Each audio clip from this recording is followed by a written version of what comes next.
শনির নাম নিতে না নিতে শনি হাজির। আর আমার জীবনে আপাতত একটাই শনি, সেটা হলো আমার কলেজ। আগের দিন তো বলেছিলাম আমার কলেজও জানে না আমার এক্সাম কবে। হঠাৎ করে আমার কলেজ থেকে মেসেজ আসলো যে you have to come back within 2 days। ভাই আমার যেতেই 2 দিন লাগে, সেখানে আমি 2 দিনের মধ্যে কলেজে পৌঁছবো কি করে? ছ্যাচরা কলেজে টাইম মতো না গেলেও আবার হবে না, তাই কোনোভাবে আই বুকড মাই টিকিট।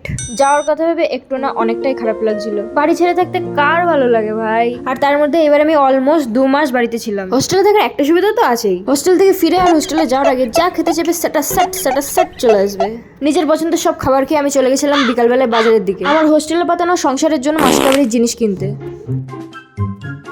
মোটামুটি আমার সংসারের সব জিনিসপত্র গুছিয়ে নিয়ে আমি চলে গেছিলাম ফুচকার দোকানে শেষবারের মতো ফুচকা খেতে।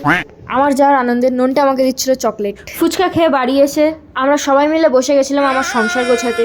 আমার এত বড় সংসারকে ছোটখাটো ব্যাগটার মধ্যে কোনোভাবে ম্যানেজ করে অ্যাডজাস্ট করে নিলাম। তো এইসব মতো আজকে বাড়িতে আমার লাস্ট নাইট। আর তোমাদেরকে গুড নাইট, টাটা।